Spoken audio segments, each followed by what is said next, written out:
Good afternoon, colleagues and friends, and welcome to this presidential symposium sponsored by the Department of History and the Harvey Goldberg Center for Excellence in Teaching. My name is Peter Hahn. I'm very pleased to welcome you here this afternoon to this presidential symposium on the idea of a university in a time of crisis. Let me begin by saying that if you're looking for a presidential debate at the University of Denver, that you're a couple of days late and about 5 states too far to the east. And if you're looking for the OSU versus Nebraska football game, come back tomorrow and find your way to the other side of the oval. Before I welcome our distinguished panelists, allow me to recognize a few of the alumni of the History Department who are with us this afternoon. As page 2 of your program explains, this symposium marks the 50th anniversary of a similar event organized by history majors studying under Professor Harvey Goldberg just a few short years ago, 5 decades ago. Allow me to recognize Bobby Schwartz, who's here with Nikki Schwartz, and Phil Moots for their leadership in organizing the original symposium and in inspiring today's event. Phil and Bobby and Nikki, thank you very much for your remarkable legacy and support for Ohio State. Thank you. I'd also like to recognize Professor David Staley, who's at the back of the auditorium, the director of the Goldberg Center, for his tireless work advancing the center's mission to promote excellence in teaching in the Department of History across campus and across the state. You'll find a synopsis of the many missions of the Goldberg Center in your program, as well as an explanation about the connection between today's session and a year-long book discussion on our campus. I might note here that our panel discussion today will be structured on a list of questions that emerge from that book discussion program. I encourage you to contact me if you take an interest in any of those activities of the Goldberg Center. Our esteemed panelists need no introduction from me, given that all of them are leaders in higher education with national reputations for excellence. So allow me to refer you to your program for concise biographies and simply to express to the panelists our sincere thanks for finding time in your very busy schedules to join us here this afternoon. I'd also like to thank our moderator, Fred Andrle, for providing his remarkable skills for framing intelligent discourse, which Fred honed over many years as a host at WOSU Radio. Mr. Andrle will now facilitate a conversation among our panelists around the theme of the idea of a university in a time of crisis. Thank you.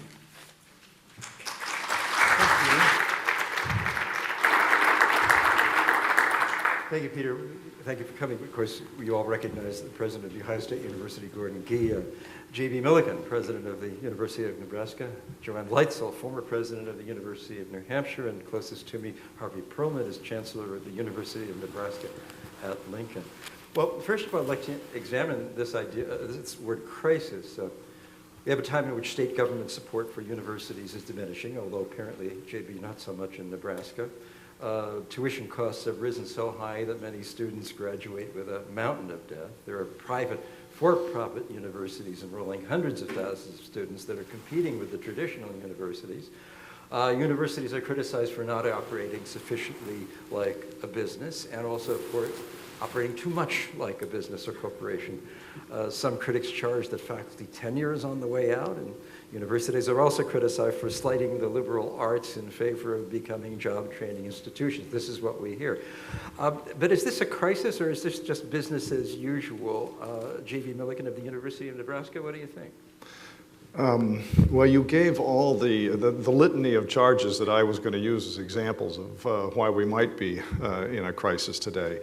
I do think there are a lot of things happening that make today different than the times in the past, but some of this has been existing for some time. The high water mark, as I think roughly, was 1986 for public investments in public universities in this country. And so since that time, we've had a declining share of state budgets. I do think that's a serious problem for public universities, and as you suggest, it has led to tuition increases, because when you're trying to make up for a budget where one pretty significant part of the budget is not growing or is even declining, it affects tuition, which has led to debt, which has led to complaints from policymakers, parents, students, et cetera. I think in that bundle of issues, the one that concerns me the most, though, is the public disinvestment and what it may reflect in terms of attitudes about the social benefits, the societal benefits of higher education as opposed to the individual benefits. Well, what are the societal benefits of the traditional university? If you look at almost everything, every indicator, every social indicator of what we think is positive in society, lower incarceration rates, better health, more political participation, higher rates of philanthropy and giving and community involvement, all of those increase with increased educational attainment. And those are things that I think we as a society for many years thought were worth the investment in institutions of higher education, in addition to what we know are the individual benefits in terms of, as we commonly say, over $20,000 a year average difference in income and $1 million over a lifetime. But there are clearly, in my view, societal benefits. The societal benefit, clearly there's a correlation with education, you say, but is it cause-effect? I mean, do you feel that's the case? Lower rates of incarceration because there are more educated people in the community? And Joan Leitzel, you're saying, yeah. You know, these days we talk about a knowledge economy. We talk about global economy. We talk about the need for educated workforce. When we talk that way, we're talking about universities. And in thinking about this, I even went back and read some of the things written by Jefferson and the early people who understood that for a republic of the type we have, the social, economic, and political future will depend on educated citizenry. So I don't believe that's changed.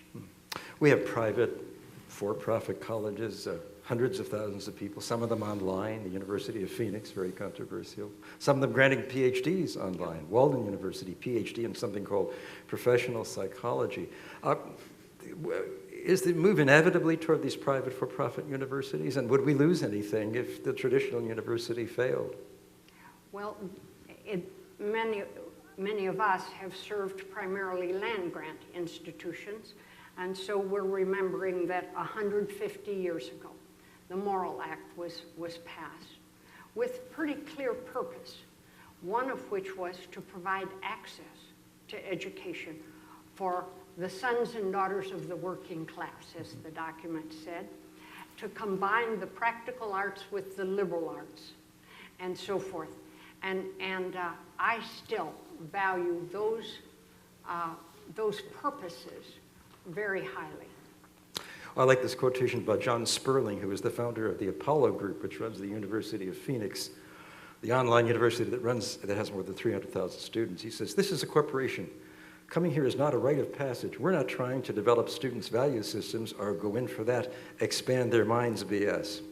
So there's a bit of a difference then between Gordon Gee between a private although he didn't say BS, he said it a little more colorfully.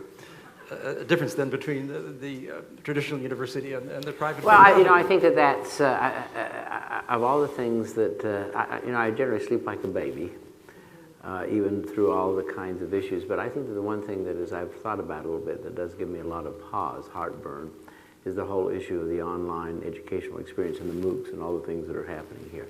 First of all, we don't understand it. Secondly of all, there's unintended consequences. Third is if you're a place like Nebraska or Ohio State, which have high academic standards and high credibility with folks in the academic communities, the question of how do you preserve your integrity, your intellectual capital, your brand, if you want to use that. I remember, I've been doing this for so long, I remember the early 1990s when online education came as a force, and Paul Allen, a number of people started investing in it, and everyone said that we were going to have the Click University and the brick universities were going to disappear, and that failed. Mm-hmm. I think the difference now is the fact that those were really for-profit institutions trying to gain some kind of foothold. Now what we have is we have some of the best institutions in the country offering these educational experiences online. We have institutions like Ohio State joining something called Coursera, which is offering a lot of online educational experiences. And then I visited with Procter & Gamble. I was just telling the story today. I visited with Procter & Gamble about a month ago. Wonderful Ohio institution of worldwide impact, and several of those leaders said to me, well, you know, now in terms of educational attainment, which we really suggest for the people who work here, they can go online and get anything they want to. And of course, it just to us, what we realize is the fact that we've had a monopoly for years as an educational institution. All of us have, and we've been passive about that. And now that that world of technology has changed, we're letting it slip away from us. We need to get in charge of this. Harvey and JB know that I chair a National Commission on the Future of the American University, and we're really trying to wrestle with this. And how we succeed with this is going to establish, I think, a foundation for the future of the American university. Now, on the issue of crisis, I would just say that I tend to look at it through the other end of the telescope. I think there's a crisis if we don't understand that change is absolutely imperative for universities. If the only crisis, in my view, is the fact that people want to have the university remain as it is, and I'm talking about the idea of the university, that it simply is a cloistered place in which people create ideas, but that we don't share them, we don't partner, we don't do a variety of other things. The great thing about being part of a land-grant tradition is the fact that for 150 years we've understood that that notion of partnership is important. And maybe the institutions that are in most jeopardy are certainly not the great public universities, even though the grand bargain of tuition support and increases in state support have been lost.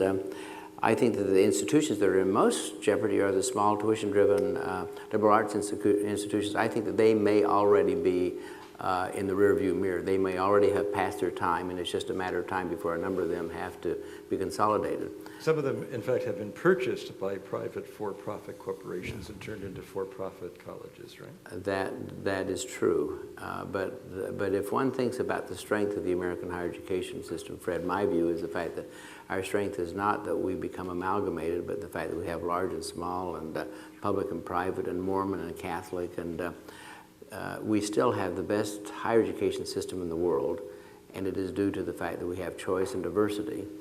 And we need to support that continuing to go forward, but we also need to understand that the issue of change is an absolute imperative. We can no longer view the world through that very cloistered, even arrogant lens that we have done for 50 or 100 years.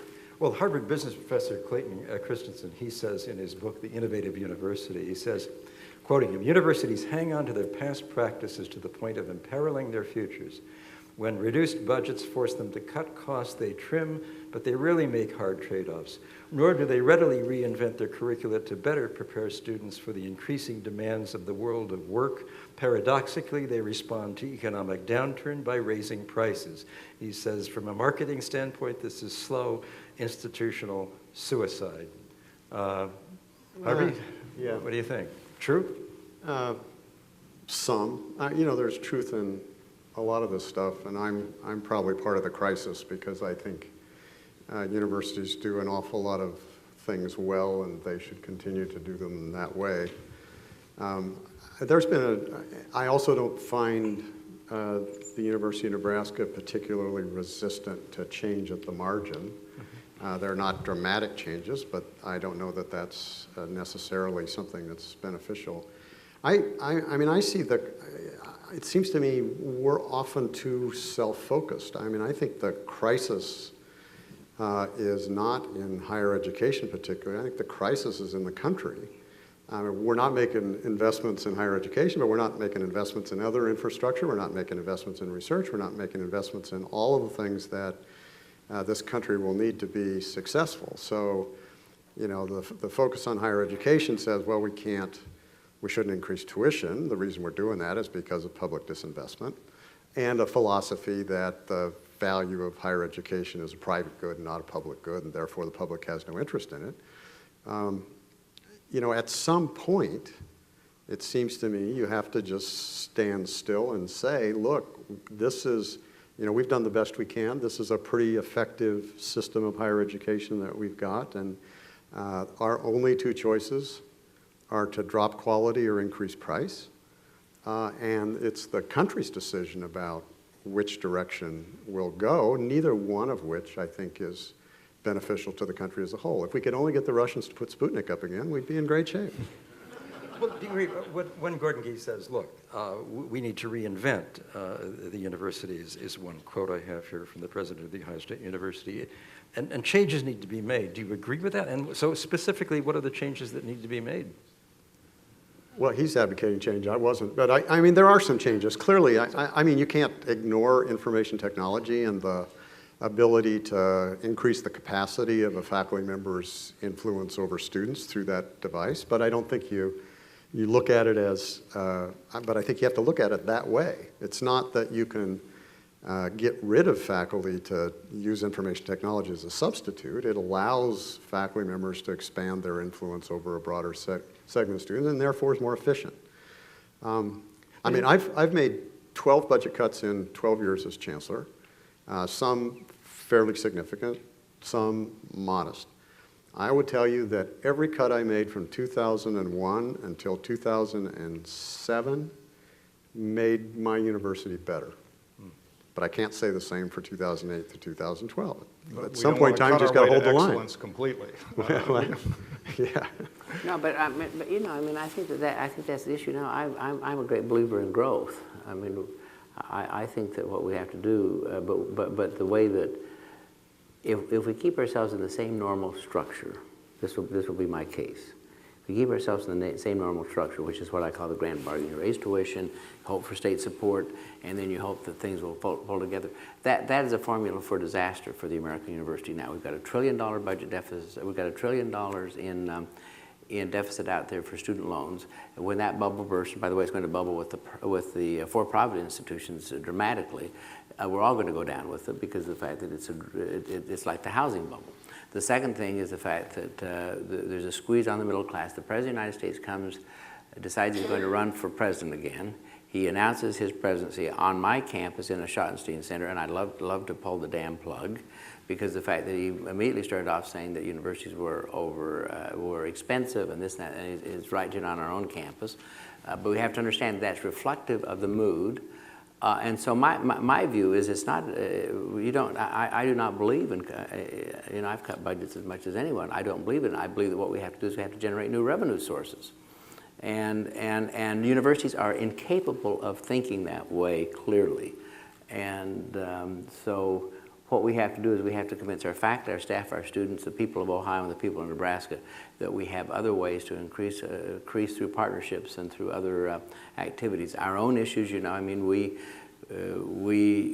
issued a century bond, got $500 million in cash, which I'm just sitting on. We privatized our parking, which everyone thought was an awful idea. Now I have $500 million in cash, which we'll invest in new faculty and new programs. And by the way, we still own our parking. And we'll start privatizing our electric grid and a variety of other things. I think there are certain things you don't do that with. Our residence halls, a variety of other things, our food services. I would never do that because I think they're central to the core of the institution. But the question we are incapable of asking in higher education is this: what is our core business? Our core business is ideas. It's creativity and energy. It's research. It's faculty, staff, and students. And in my instance, it's 11.6 million Ohioans. And unless it is central to that function, then I ask the question, why am I in it? Why am I in the airport business? You're going to play the Scarlet Course tomorrow. Why do I run golf courses? I'm in a variety of other things. That has nothing to do with the intellectual value of the institution. It has everything to do with us spreading our assets too thinly and not reasserting ourselves as academic institutions. And so I think that, and then this accusation of the corporatization. I'm sorry, Fred, I'm going now. And I'm kind of like Mitt Romney beating up on Jim Lehrer the other night. But make that comparison. Yeah, you don't need to make that. But the only comparison between me and Mitt is we're both Mormons. So saying that, the issue is that what we really have to do is we really have to ask how can we change our financial model to make certain that our intellectual model survive. Does everyone here agree with Gordon Gee that universities, No one does. if they don't develop sources of new revenue, that there's going to be a disaster. Tuition will have to continue to increase, services will have to be continue to cut back, faculty cut back, et cetera. You've got to develop new sources of revenue. JB, is that right? Let me go back to the premise for this. Your quote from Clay Christensen's book about disruptive forces in the economy, where he cites the automobile and the electronics industries as models. The thing I think we have to remember here, and Gordon references, is the diversity of higher education in this country, which has been one of its great strengths. There are 4,000 institutions of post-secondary education in America. There are about 1,600 of these private not-for-profits, about 1,000 community colleges, about 650 private for-profit, and about 700 or so public four-year institutions. And so the answer is not the same for all of them, never has been throughout history. So some may have to change more than others. My own view is that probably the small privates that don't have large endowments and some of the smaller regional publics that don't have brand cachet are perhaps at more risk than others from the MOOCs and from these disruptive tendencies. But so it's very different, and there's not a monolithic threat or a monolithic answer. But I want to say one thing about the land grants, just so I get a chance to pick up a little bit on Joanne's celebration of the 150th anniversary. If you look at what land grants do, or change that and just say our great public universities and our great private universities. If you look at the research mission that really took off after World War II, if you look at their importance in that, if you look at global engagement, sending our students abroad, bringing people here, you aren't going to get these if you put all your eggs in a basket that is simply low common denominator, low cost, moderate quality education. I mean, the top 100 research universities in this country, most are public. And so these are important aspects of this one dimension of higher education in this country. Well, let me ask you, University of Nebraska, big land grant university, right? Very well known. Are you developing new sources of revenue, and do you feel that's necessary, like the Ohio State University? And Absolutely. what are those new sources? Absolutely. So our budget is probably a fraction of Gordon's, but the total university's budget is about 2.2 or 3 billion. And about $500 million now comes from state funding.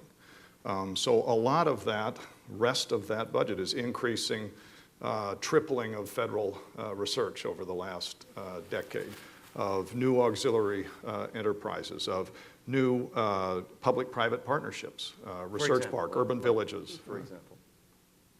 Yeah, what's an example of a public-private partnership? On Harvey's campus, the Nebraska Innovation Campus, a couple hundred acres of land that is, and development that is dedicated to university faculty, university graduate students and undergraduates working with the private sector on R&D, trying to attract mature companies and trying to foster startups.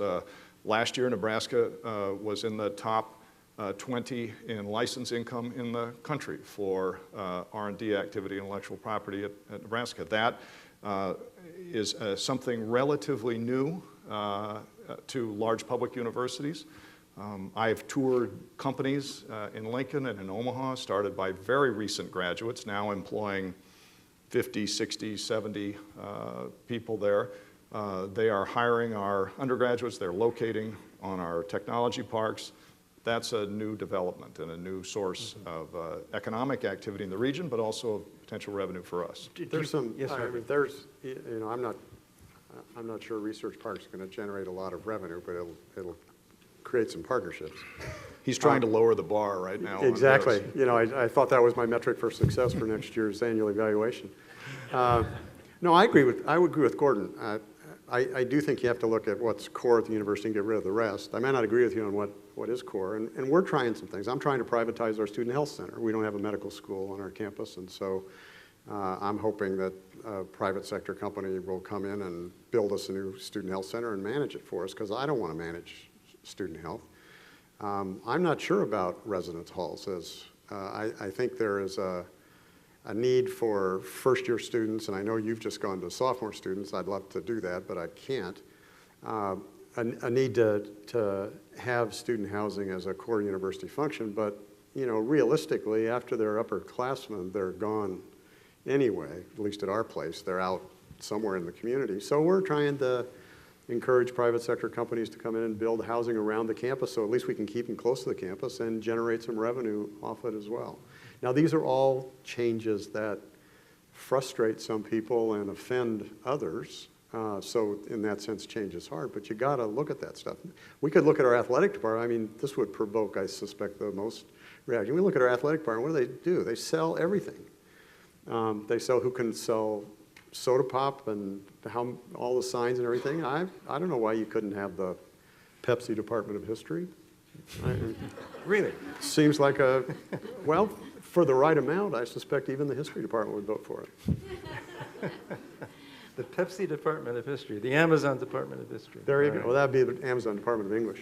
Yeah. Joan Leitzel, when you were president of the University of New Hampshire, you expressed great concern about the amount of money that students have to pay to go to a university and the debt that they wind up with.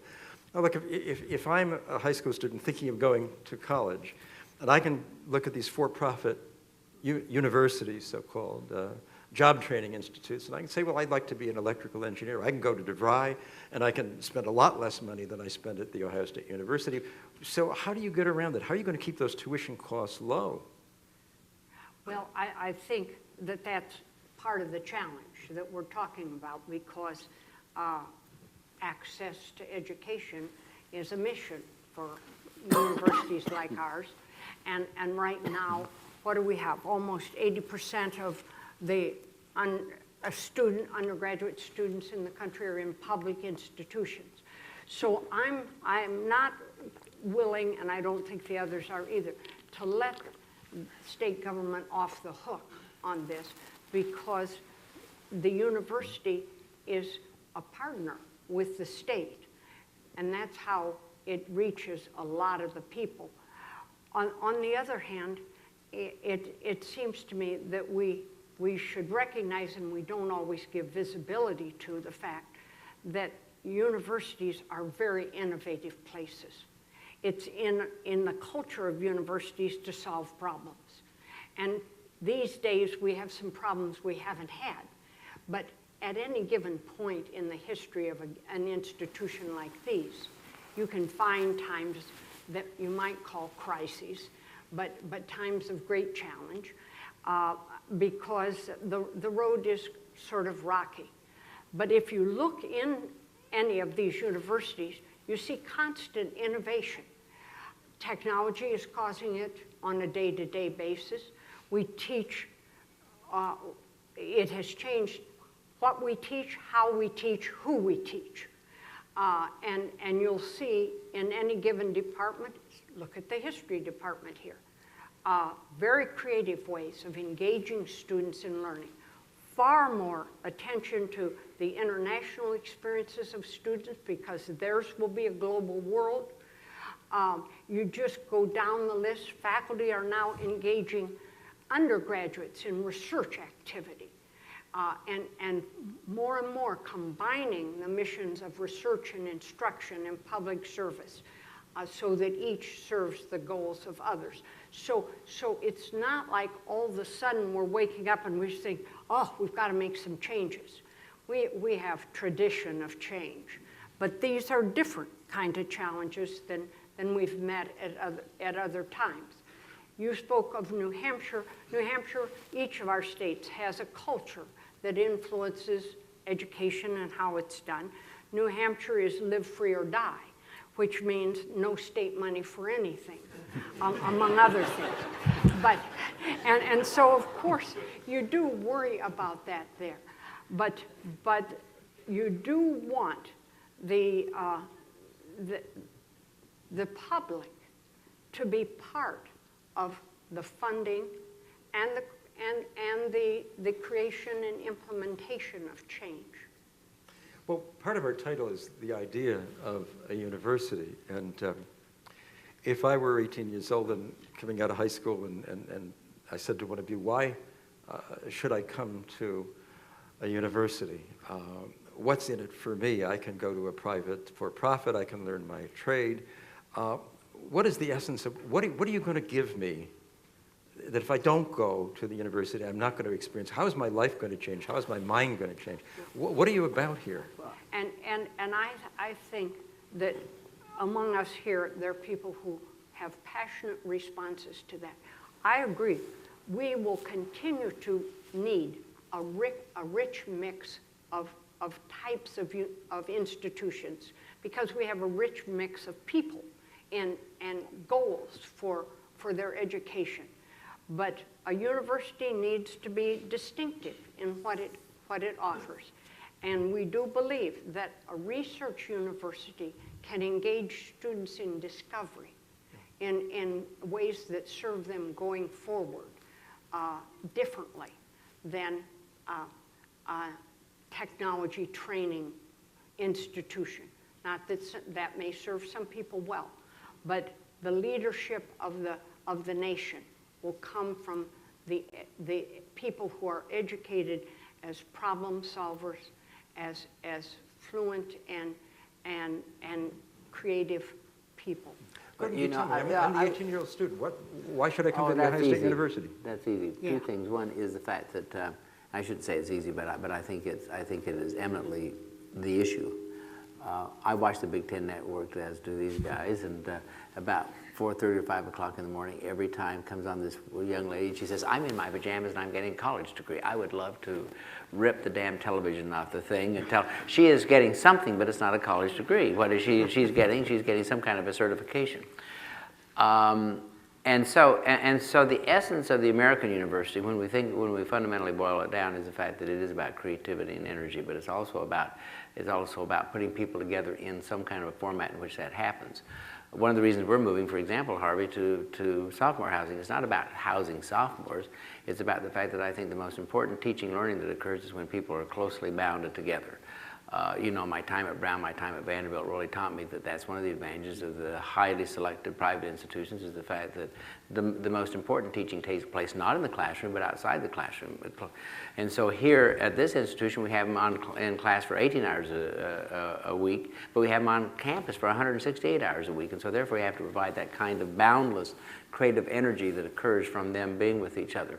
The other thing is the fact that we have to think about the system, though, not in a different way. I think we've often thought about it in very bifurcated ways. It's K through 12, and then it's higher education, and then it's life. Now it's really K through life, and so that organizes it in a different way. And the other thing is this: I was just yesterday with one of my community college colleagues, and someone said, "Well, what's the difference between the university and community college?" First of all, the community colleges are the front door to the American dream. As important as the University of Nebraska is, and the Ohio State University is, the essence of the educational system is really fundamentally founded in terms of public education, of which 80% are educated in the community college system. The second thing is this, is universities are places that create ideas if we do it well, and the community colleges are places that create an opportunity for people to take those jobs that we create. And so we have to start thinking about ourselves as an ecological system. But there's, in my view, Fred, it's a very easy question, and that is the fact that that this young lady getting a degree in her pajamas is not getting an education. She's getting a certificate of some kind. But the education is the experience of conversation and collaboration, the crucible of anxiety that occurs from all of these folks being with each other. Collaboration, a crucible of anxiety. Right. All right. Well, I'll try something else if you want to.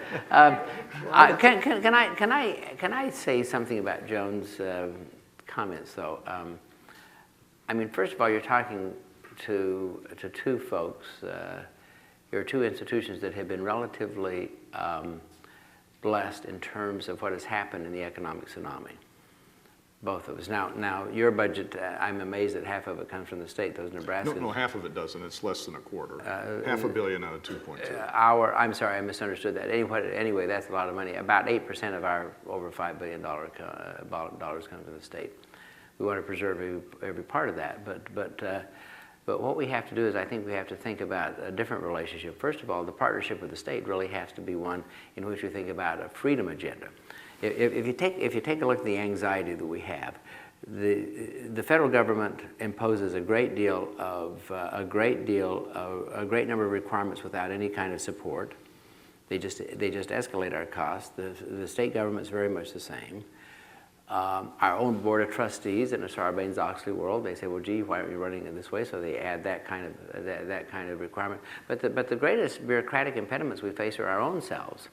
I mean, the greatest bureaucratic encumbrances at Ohio State are the encumbrances that we put on ourselves. For example? Oh, all the kinds of sign-offs and audits that we put on ourselves, and the lawyers looking over each other's shoulders and writing. I think it's self-imposed. We shoot ourselves in the foot every day. In fact, we shoot ourselves in both feet. And so my view is this. The challenge for the great American public university are two words. One, complacency, is the fact that I think we tend to be very complacent. We're in good places doing good things, and so we work at the margins. And the second is a very powerful word to me, and that is curiosity. And that might sound funny because universities are places of ideas. Curious people doing really wonderful things, but they're curious about astrophysics, they're curious about chemistry, they're curious about solving the problems of cancer and a variety of other things, but there's no curiosity about how we change the way that we do our world, which is called higher education. When you challenge that issue, then for some reason or other, the idea of the university becomes the idea of it being the same rather than the idea of it changing and morphing. And that curiosity is one that we have to embody in these conversations. Let me ask all the panel. Gordon Gee says that the 18-year-old woman is not getting in her pajamas a college degree. She's getting a certificate, and what she's missing is the collaboration and the conversation in some sort of state of anxiety, a productive state of anxiety, let's say. So I think you'd all probably agree with that you're doing a better job of educating such a person. But as you probably know, Derek Bach, former president of Harvard University, in his 2006 book, Our Underachieving Colleges, says, for all the benefits colleges and universities bring, many students graduate from college, direct quote, without being able to write well enough to satisfy their employers, to reason clearly or perform competently in analyzing complex, non-technical problems. Well, is he right? If you graduate from a four-year university and you can't write well enough to satisfy your employer, you can't reason clearly, or you can't analyze non-technical problems, what has the university accomplished? Well, clearly the alternative is not to spend 4 years in your parents' basement doing it online. I mean, that isn't going to increase that. But is that a deflection of the question? Of course it's a deflection. Well, I thought it might be. Yeah, I mean, this generation doesn't write very well because you do it with your thumbs these days. I think it's a serious question. I do think it's a serious question. What's wrong with the University of Nebraska that people can't write when they get a Well, I don't think it's true that people can't write when they get out. I think some students have a difficult time writing. I think if you look at the private sector, which is under the same kind of financial pressure that the universities are on, I can translate it into law because that's the field I know. When I graduated law school, I don't know that I wrote any better than the students who graduate from law school now, but I know that for 2 or 3 years within a law firm, they'd teach me how to write, and that was because they wanted me to write in a particular way. And so then when you hear, well, they're coming out of law school, they don't know how to write, it's not they don't know how to write, it's that they don't know how to formulate it in the way a law firm would. Well, the financial pressures on law firms are such that they don't do that anymore. They can't. And so what do? They complain about universities. I mean, we're not perfect by any means, and there are challenges there, and I'm sure we can do a better job. But, you know, I go back to what you would tell the 18-year-old, and it is the choice. I mean, the period of time between your 18 and 22 is the time it's the first time you're independent from your family for most kids, and it's the time that you have to grow into a functioning adult. And are you going to do that better by being in your parents' basement on a computer doing University of Phoenix? Or are you going to do it better in a 4-year residential university where you're going to have to interact with your peers, where you're going to see a diverse perspectives, where you're going to have a lot of different people, where you're going to be able to exercise and fail without horrible consequences. You can develop the leadership skills if you participate in that kind of thing. You build critical judgments, you build social judgments. I think we are too reluctant to talk about the fact that there's a lot of social interactions between people and between genders that are advanced by being in a place where you can experiment, you can fail, you can learn, and you can come out at the other end being a functional adult. Good answer, Joan Leitzel. But Derek Bach says, I don't know if you agree with him, that many students can't even reason clearly or perform competently. That's at Harvard. That's not at our places. And so, Yeah, so he has a very narrow perspective, and we really have to discount that, okay? Don't you wish this was Harvard? I must say, that hasn't been one of the things high on my list of being concerned about, because if those of us who are on these campuses interacting daily with students know that phenomenal things are happening, this generation of students is a terrific opportunity for us, and they are learning hand over fist. So I don't think that's kind of, if there are students who aren't learning well, I think we've handled that at other times. It's probably not going to be the dilemma that we fall over on. I had the privilege of being back to interrupt my retirement for 1 year and come back to Ohio State. And in that year, I spent time with Ohio State students at a level that I hadn't for some time. And I can tell you anecdote after anecdote of what these young people are doing, and they're not all young. There are reentry students. There are adult learners. There are people who are engaged in problem-solving, research, those kind of things that would never have happened even 20 years ago on our campuses. So I'm less worried about that than the more practical issues of how do we keep the public engaged with the central role of public higher education. How do you do that? Well, Fred, if I could treat you like Jim Lehrer for just a moment and answer another question first and then come back to that. I kind of want to go to the one about recruiting students. And, you know, we're fond of lists today, and we're fond of how we compare globally and what the Chinese are doing right over our shoulder. I mean, if you look at where international students go, over 750,000 of them, a quarter of them Chinese now in our country. If you look at probably the most popular list of great universities, the Shanghai list of 500 institutions, over half of the top 100 are American. I think it's like 6 out of the top or 8 out of the top 10. There's no Chinese university in the first 100, and there's no Indian in the first 300. If you look at what the world thinks and values in terms of higher education, no matter how much we criticize the learning that takes place and how well we're doing, the world thinks we're doing it better than most other places. This is the gold standard. I went to a reception last night for probably 300 international students. We greeted on one campus the new students who just started this fall from, I can remember, about 20 or 25 countries. Tremendously bright young people who were so happy to be here, and they all had, in fact, I prefer that to going to some of the American student receptions because they all had great things to say about the university and what a wonderful experience it was and what a wonderful education they're getting. So people do think that our institutions are doing quite well, I think. But the other side of this, I would want to say what I'd say to an 18-year-old. There are a couple things, I alluded to this before, that you can't get in your pajamas in the basement, or even at some other kinds of institutions. Phoenix might be an example.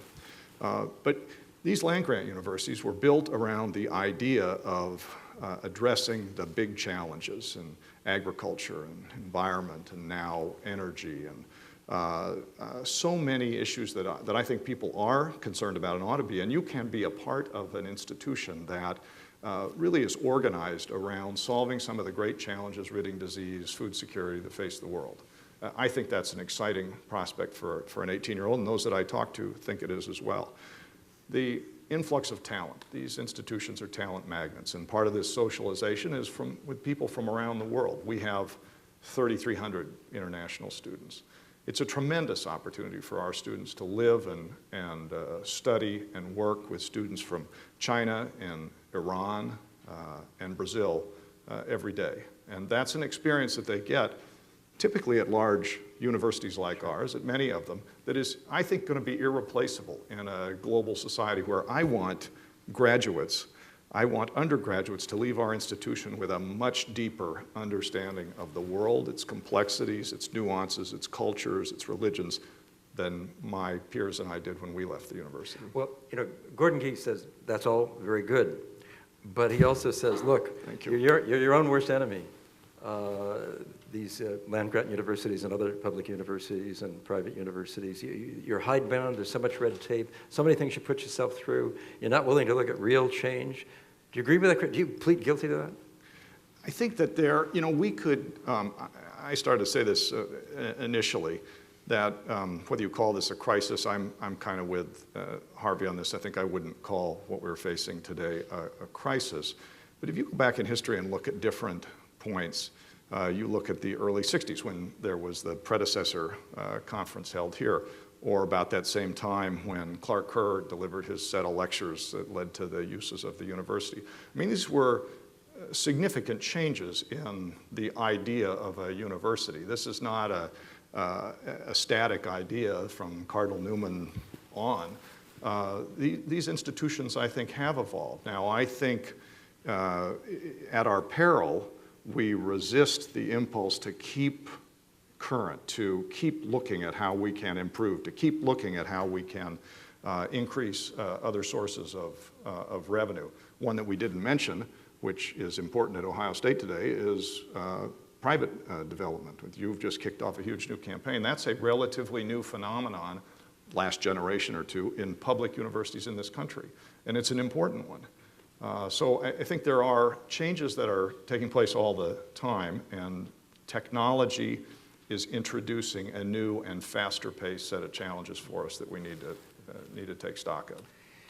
You know, speaking of educating the student, the whole student, in so many different ways that you've outlined that are so wonderful, at the State University of New York at Albany, beginning in October of 2010, students couldn't take anymore French, Italian, Russian theater, classical studies, discontinued all those programs, as well as eliminated 160 full-time faculty positions. And it seems to be, perhaps that's not the only example of a move away from the humanities. So when we think of philosophy or literature or art history, is a liberal arts education still, in your minds, the ideal, or do you want to downplay those a little bit, concentrate on faculty who can bring in monetary, good grants, and students who want to take business, students who want to take medicine, that technical training.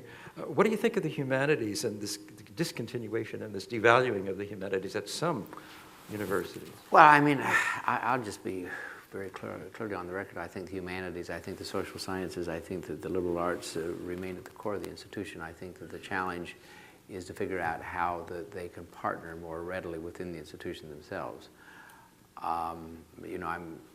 Everyone knows that I'm an educational radical. I would if I were king for a day, I would do away with colleges and departments and create institutes and centers and learning groups and let them be much more flexible.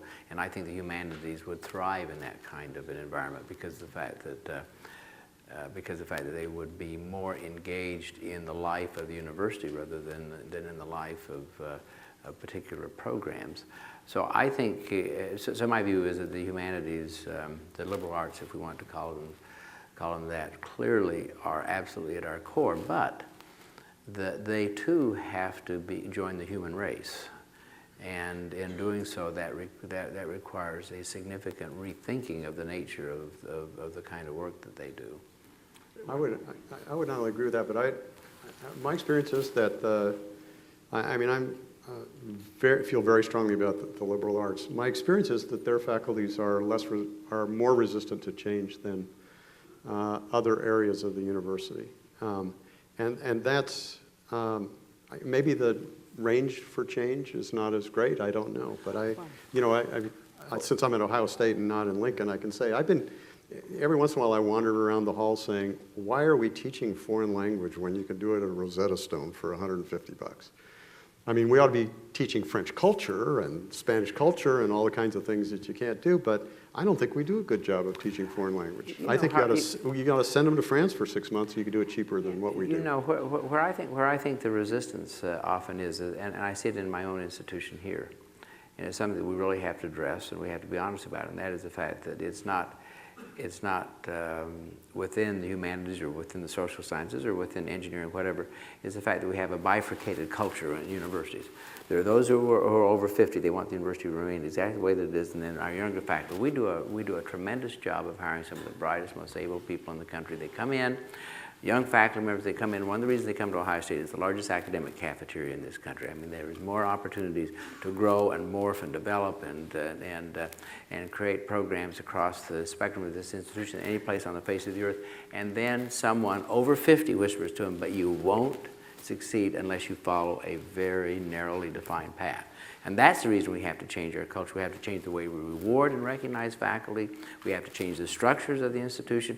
In order for the liberal arts to thrive, they've got to become lively and liberal again, in the best sense of the word. Gordon, tell me how they're not lively now and how you Well, because of of the fact that I think what happens is the fact that we have a heavy-handed tradition which reaches down and says, well, you're only going to succeed in publishing in journals which no one will read. We're burning a lot of trees in which there's no one available. I mean, the point is the fact that, and there needs to be multiple ways to salvation.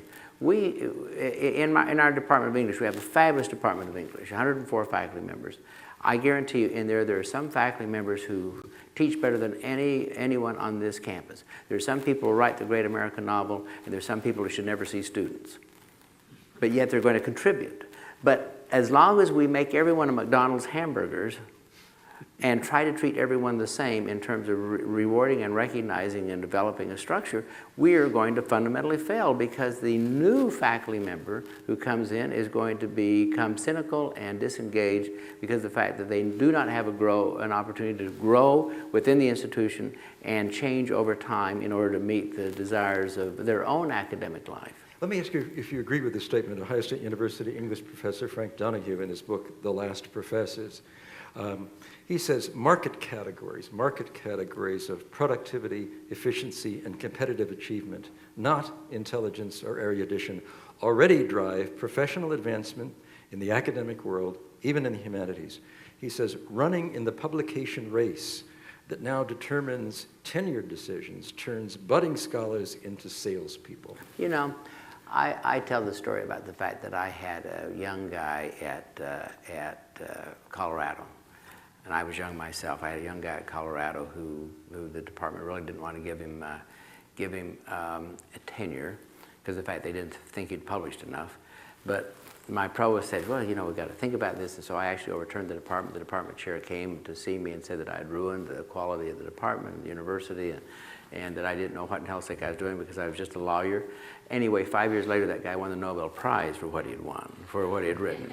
I always use that as an example. We need to have multiple ways to understand and evaluate what we're doing. And I admire his work, by the way. I think it's very interesting, but to say that there is this kind of professional commercialism which even exists among faculty, I mean, we need to be very careful about that. I think that is not true. So, but you said the medievalist who writes papers that only other medieval scholars read, is it a waste of time? Or? No, I didn't say that.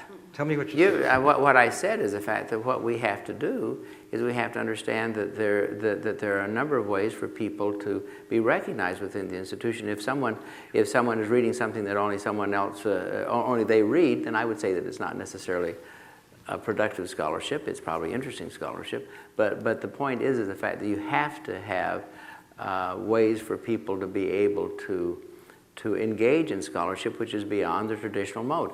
There's a scholarship of learning. You know, one of the most important things, there's a scholarship of clinical training. There are a number of things which we will not recognize in universities, which are among the most valuable kinds of scholarship that we have right now. However, you said that you thought that maybe people in the humanities faculty members were the most resistant to change, or very resistant to change anyway. Why do you think, and what changes would you like to see them make? Well, I think in part it's what Gordon is referring to. I mean, I think there is a kind of tradition and a rigid belief and structure about what is characterized as success in the humanities. I think it's broadening, though. I mean, I think the digital humanities work that we're doing, and I know is here, is really fascinating, and it's coming out of the struggle And that's our against promotion point. and tenure and That's things our like point, that. right. I think so too. Yeah. Tell us about the digital, what is that? Well, it's the application of information technology to analyze large data sets so that you can understand better the human condition, so that you can plot the development of railroads across Nebraska along with population and other things and see what the connections are. Joanne? I just wanted to add, I suspect if we had among us Peter Hahn or someone like that, they would begin to tell us stories and provide counterexamples to the kind of things that we're saying, because things are changing. Ohio State has done something quite creative, I think, going forward, and it'll be interesting to see the response of the faculty. They've established 3 research themes for university Discovery support. themes, right. 3 of them. And one is health and wellness, one is environment and natural health, and the third one is, Why are you looking at me? because you probably remember it. Food and security, Food and right. security. Right. And so the response, the first response, of course, we might expect from the humanities, the social sciences, is what does that have to do with us? You watch them, figure out where they connect to those. We know it's happening. And so I agree with you that we who have opportunity to lead need to change some of our criteria for reward, need to find new ways of engaging, need to be sure that tenure decisions are not simply made on the basis of research publications, but mindful in a university like these that we have responsibility for research, we have responsibility for instruction, we have responsibility for public engagement. And we have faculty who excel in not necessarily all 3 areas, but more than one. Well, I guess my point is this, and that is the fact that I know, for example, with Peter, who is one of our really wonderful department chairs, that there's all sorts of creativity that's going on there. Yeah. My point is the fact that the university needs to be open to allow that creativity to take place, Absolutely. rather than having it take place in the dark or with someone with a flashlight. We now, my curiosity point again, we need to be very curious about how we reorganize and reinvent ourselves in order to be able to allow people to flourish across the boundaries of the intellectual environment at this institution and others. And that's not where we are yet. There are infections that are occurring which are very positive. There are really creative things that are happening all across the institution. But it is being done despite the institution rather than with the institutional support and with those senior leaders in both in the university administration and the faculty really encouraging that to take place. That's where we've got to change. Joanne, you agree with that? I do. And one thing that JB said that prompted a thought beyond, a little bit outside this current line, but I don't want to lose it. You talked about how our international students enrich us at every level on the campuses, and equally how the international experiences our students have and bring back. Lots of peer learning going on here. But in addition, I'm reminded that going forward, part of what's going to be different in the future will be that some other countries now are building universities in the U.S. model that are very, very fine. India is investing huge amounts, so is China. And a year ago, when I was in India looking at mathematics departments in the major universities, we prepared all their faculty I mean, you talk to a faculty member there, where'd you get your degree? Oh, it was at Wisconsin. Where'd you get your degree? Well, I got it from Texas A&M, you know, so forth. And these days it's not easy to keep our doctoral graduates in the United States. Gordon wants to give everyone a green card. I do too. But at this time, we're exporting the talent that we have developed for those countries here.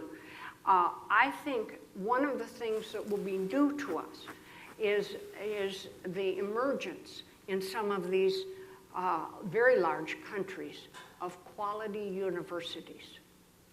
And that'll be an opportunity for us, but it'll be one more competition that we have to worry about. I'm thinking of an example, because I agree with Gordon that humanities and social sciences have to be somehow brought into the major issues that so far I think they've been resistant to enter. And I'm thinking of an example. We have a major global water for food institute where it's really struggling to figure out how we're going to feed 2 billion more people by 2050 and how we're going to get more food with less water. And you think about it in terms of irrigation technology, soil management, and crop technology so that you can, you know, genetically modify crops. Well, we had this panel at this presentation with farmers. And this one farmer has every remote sensing device in about every 3 feet of his field, which is about the most efficient way you can irrigate. And he's got it, and he's got the absolute best. And he says, I sit out on my field, and all of my data is telling me that I shouldn't irrigate, but my neighbor is. And he says, I can't stand it. I mean, it's just too much pressure, because, you know, if it turns out at the end of the year that he's got a better crop than I am, I'm going to get killed. That's a question about human psychology, about culture, about a whole variety of things that has to do with the application of technology. And we've got to figure out a way to get across the university people thinking about these grand problems in these kinds of ways.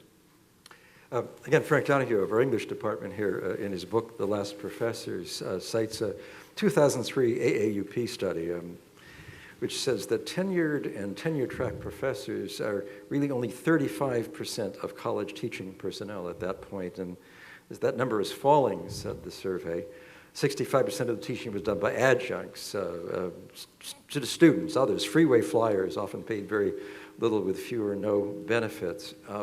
Some say if universities operated more like businesses, there would not be tenure for faculty, and we know that some private for-profit colleges don't have any tenure for faculty. Is tenure on the way out? Well, I don't know what you mean by the way out. There are fewer tenured faculty relative to the teaching capacity of a university, at least at mine. We adopted professor of practice several years ago. And we have clinical faculty, the biggest growth, and they're among our most productive. The answer is no, tenure is not on the way out, but Harvey and I both are lawyers, and we know this. I just have a new book coming out on higher education law. The answer is this, is tenure is an issue which is a cultural issue, because the truth of the matter is the reason for tenure, which was to protect people having the ability to be able to pursue their academic interest in any way, that state and federal laws protect that in any given way. So tenure is now an issue of a passage. And so what we have to do is we have to say, when we grant tenure, we grant it with an expectation that people will be even more productive, and that they'll raise their own standards, their own expectations. Now, and I get this all the time, and it just irritates the hell out of me. And that is that people say, well, you know, people get tenure and then they sit around. It is so false. At this institution, at any major American institution, we talk about the 1% in terms of the cultural issues that we have in this country.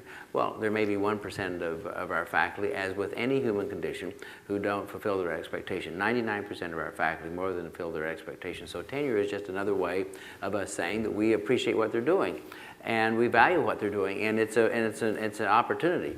But to say that tenure is on its way out, I think is overstating the issue. I think that we have to continue to raise our standards. I know both at Brown and Vanderbilt, we changed. The thing from a legal perspective is that tenure only protects the 3 of us that are currently administrators. Because we're the only ones that can be fired for what we say. So the fact that I got tenure in the law school means that I don't have to do everything he tells me. Yeah, you know, it really is interesting. You know, the more responsibility you have in terms of administrative responsibility, the less protections you have. You know, when I became university president, I lost my First Amendment rights.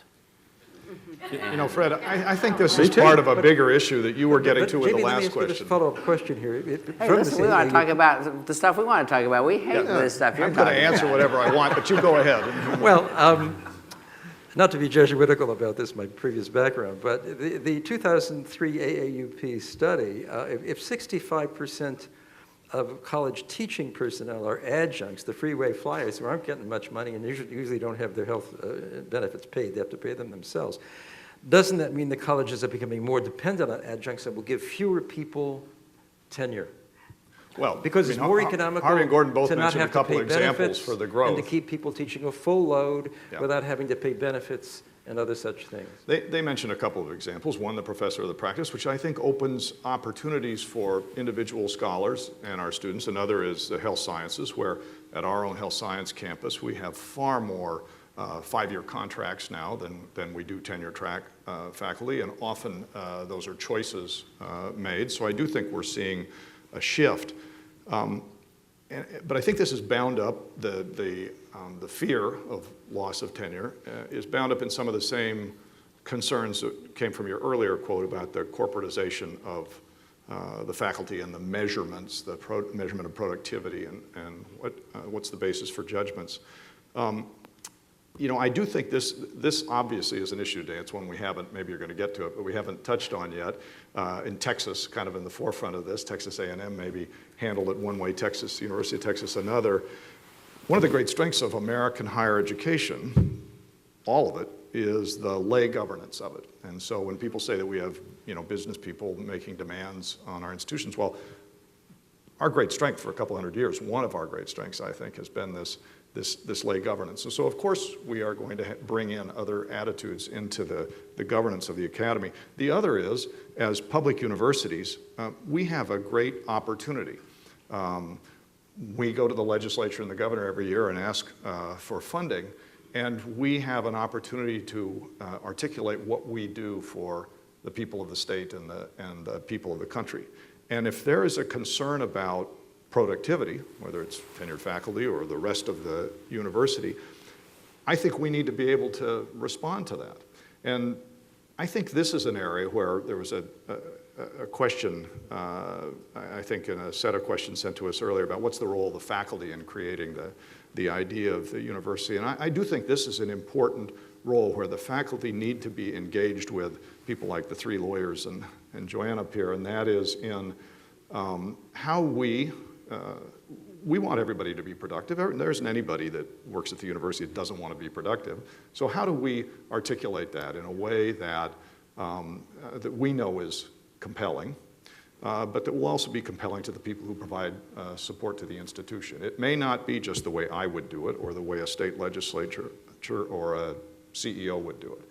That's an area I think that is that we are just beginning on this road, and we have got to do a better job, I think, of bringing the right people to the table to be able to make that case. May I ask you, JB, the University of Nebraska, what % of your college teaching personnel are adjuncts? You know, hard for me to answer because on the system at the Health Science Center, there are far more, as I said, they're non-tenure track. I don't know at the Lincoln campus what they'd be. I don't know what it is. Probably 60%. Probably 60%. Are adjunct. No, No, 40% would be. Yeah. Well, but what do you cloud as adjunct? I mean, we have professors of practice that have rank, that get benefits, that have some job security, but not tenure, that teach full loads. Now, that's not tenure, but it is. Not adjunct either. Yeah. But it's not adjunct either, Yeah, so. Part-time. If you went for adjunct, it'd be much smaller. Much smaller. I mean, I think to answer your question, I'm sorry, Joanne. Go ahead.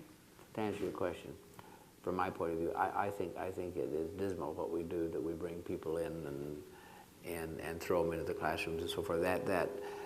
I mean, What did Frank call them? Fly by night or?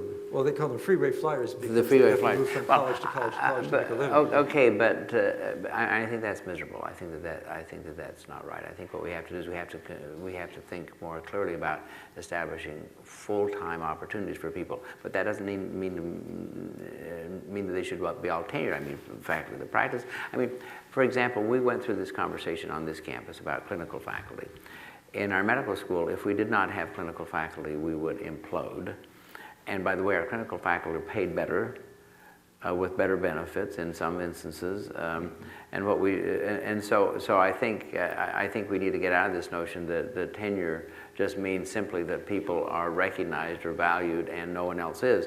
I think we have multiple ways to salvation. Yeah. And that's an important role. But if you're asking if we had the freeway flyers, I think that is not in the best interest of the institution unless there is an institution in crisis. Now, the California institutions, the North Carolina institutions, many are in absolute crisis, so they're going to have significant ways to carry on their educational experience.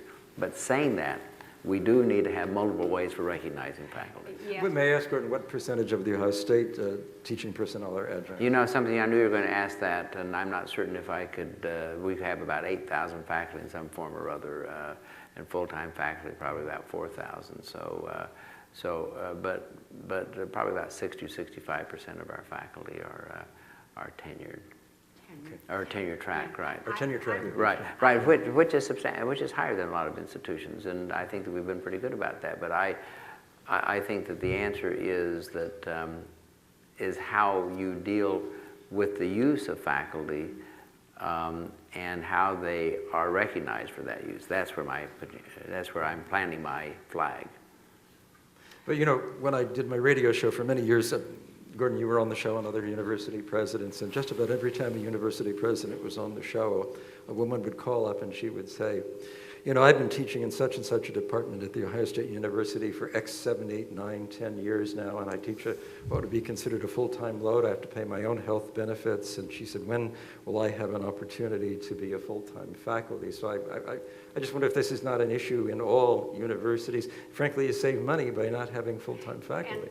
And therefore, it's a temptation because there's a cheaper way to staff the classroom. Yeah. Lower salary, no benefits, no job security. But my guess is that figure of 65% has a base that includes community colleges and technical institutes and all those ways. We know that adjunct people play an important role. They connect our students to life after the university and bring that in. But they are not the people who do the scholarship, the basic scholarship, the research. They are not the people who organize the curriculum and determine degree requirements.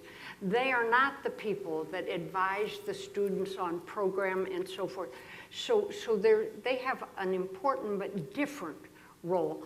And for those institutions that hope to balance their budget by moving the responsibilities of regular faculty to adjuncts instead of defining that as a clear and important, distinct category, I think are making a bad mistake. We don't have, we have maybe 15 minutes left, and I wanted to change the subject system to university and college football. Big game, of course, tomorrow night. Do you play football here? No. And I imagine Nebraska. We're not eligible for postseason, so we don't play. We're just I see. we're scrimmaging this year. And JB, you come to pick up another win tomorrow, I imagine. But you know, we've had a lot of head injury. We're coming to understand as a culture the potential for head and spinal injuries in football. In high school football, it's pretty awful. According to the University of North Carolina National Center for Catastrophic Sport Injury Research, 2 to 5 high school football players die each fall as a direct result of on-field brain injuries. Now, it's much more rare at the college level because people have grown, they're more protected. But we know a number of brain injuries this fall. Wyoming quarterback Brett Smith knocked unconscious. Arkansas defensive back Tevin Mitchell boarded, a medical term, being strapped to a stretcher off the field. Teammate Tyler Wilson left with a head injury. Tulane's Devon Walker, a broken neck. Rob Williams is a veteran college athletic trainer who has experience with the NFL, the Major League, and the Olympics, and he told CBS Sports Online about these injuries in football. It's, quote, "It's become more and more like bull riding. It's not if a serious head injury is going to occur, it's when." So if that's true, how does big-time college football, in which students, he says when, they're going to suffer serious injury, brain and spinal injuries, how does that accord with the idea of the university, which is a place for the intellectual and moral education of students and their betterment? Oh, okay. I That thought is I'd a answer loaded this question, Fred. Yeah, thanks a lot. Yeah, listen, do you think the president of the University of Nebraska or the president of Ohio State is going to say, well, let's just give it up? Yeah. I never thought it, I never thought that this. We'll have fun pumping gas together in Vernal, Utah. But, Well, But there are devil's two advocate- questions. There are two questions there. I mean, you can talk, and a lot of people do, about whether institutions like ours should have football at all. Yeah. Notwithstanding putting the injury issue aside, and I think there are very good reasons why we do, and I think it benefits our institutions, and I'm perfectly comfortable with it as an activity because it lends part to the culture, and I think people don't fully appreciate the cultural connections it makes across the country. I mean, I wouldn't be sitting here if it wasn't for a football game, probably. And we're going to have a lot of Ohio fans that are going to meet a lot of Nebraska people, and it's going to, I mean, it keeps the country together. On the injury side, I mean, if 2 to 5 high school football players die every year playing football, and it's a horrible thing, how many die in automobile accidents that they have because they don't have after-school activities? I mean, you know, there is something about risk, and we ought to be, as institutions of higher education, we ought to be committed to trying to reduce that risk to the extent possible, and I think we are. We have a Big Ten collaboration with the Ivy League, which happens to be led by a couple of our faculties at Nebraska to study concussion injuries and to try and find a way to reduce it. But And you might note where that center is located. it's in the up-and-coming East Stadium of the football. In the Stadium. football stadium, they have a Major brain research institution, unit. but So let me play devil's advocate. Sure. Parents send their student to Nebraska University of Nebraska.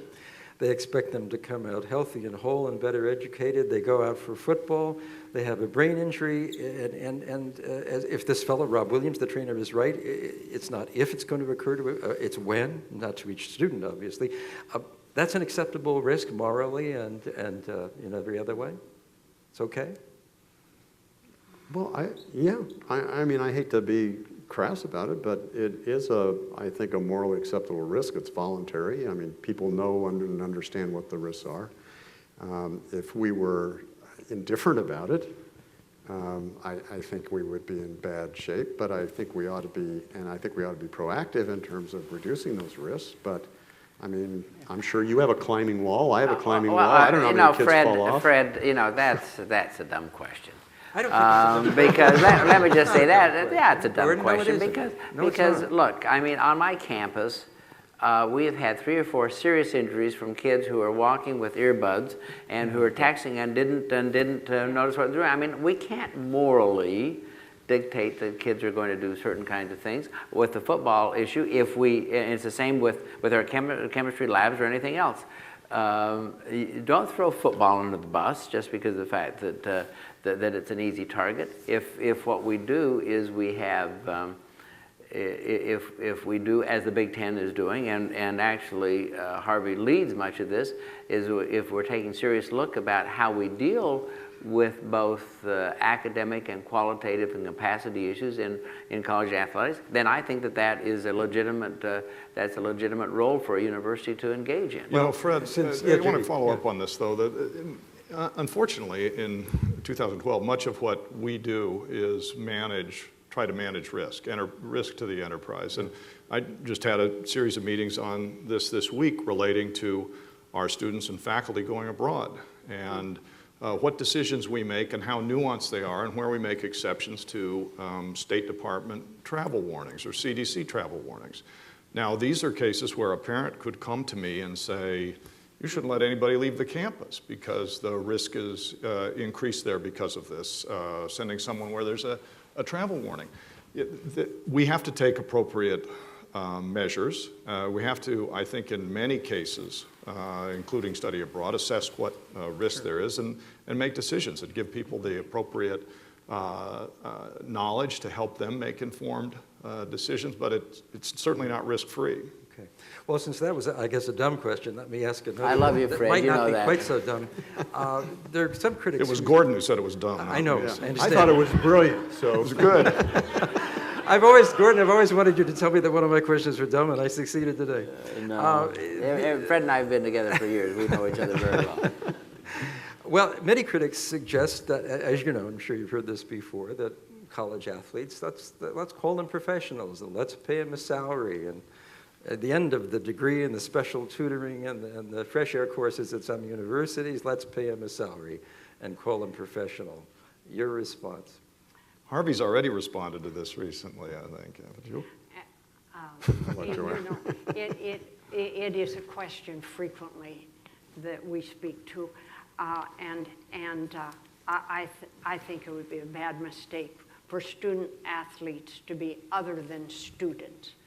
And I find myself wondering if we had a salary for a football player, a quarterback, then what would we pay the trumpet player in the marching band and the drum major? And what would we pay The oboe player in the orchestra.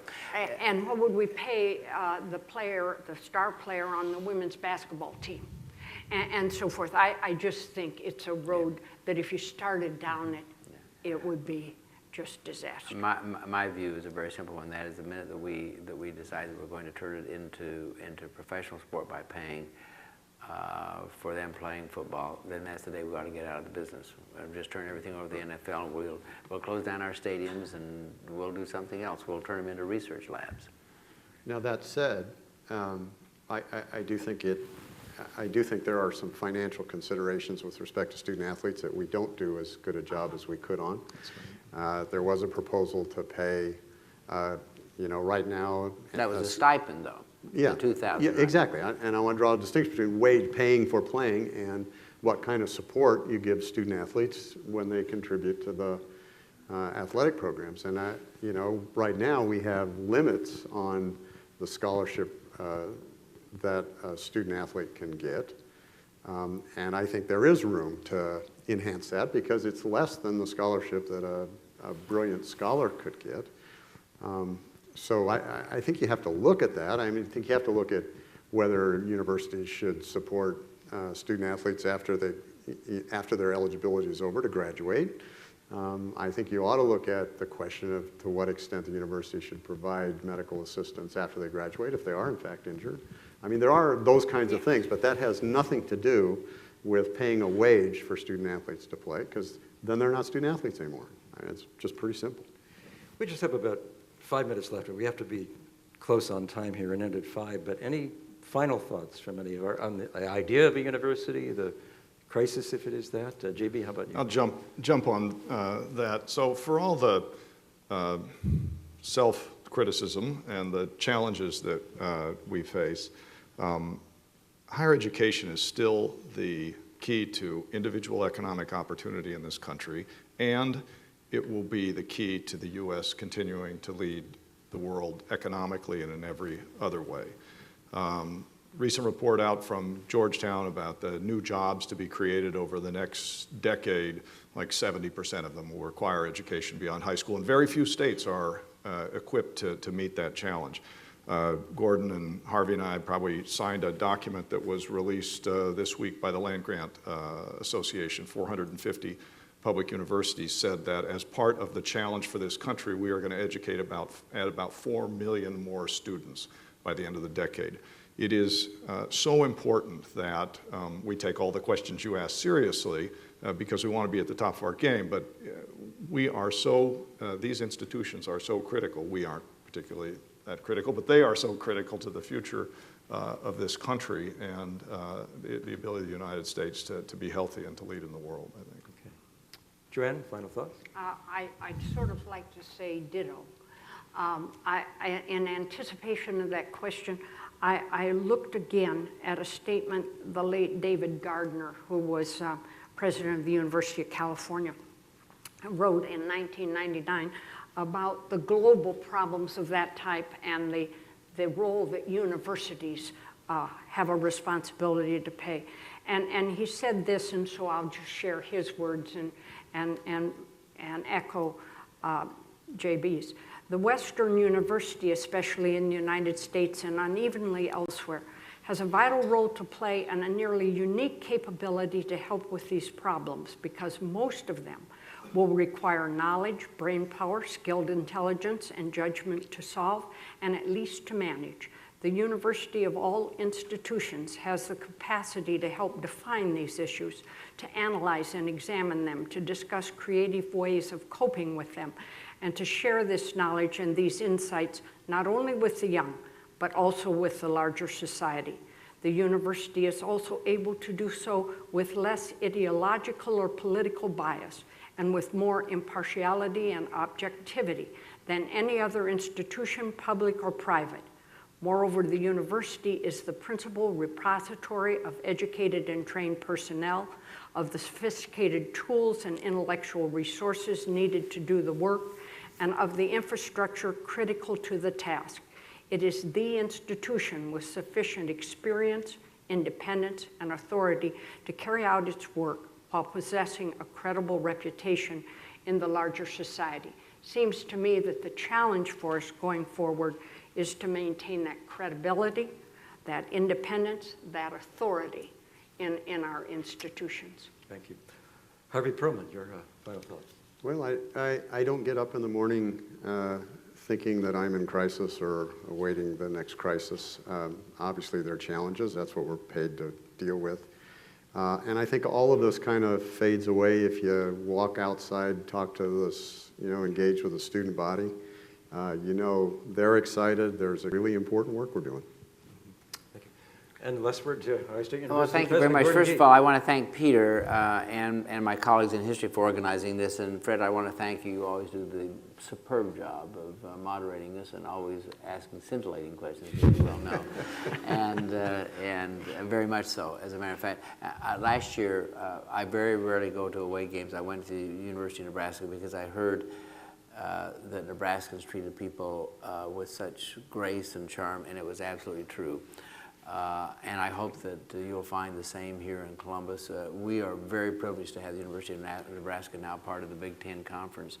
One final point that I'd make is the fact that you mistreated us during the football game. I want you to know, and so we hope We would you'll- expect only you at to the rise end. above that. we hope that you know that you have a wonderful time before and after, and in between we hope you're miserable as hell. So. Well, thanks to our panel, and thank you all for coming. Good job, guys. Thank you.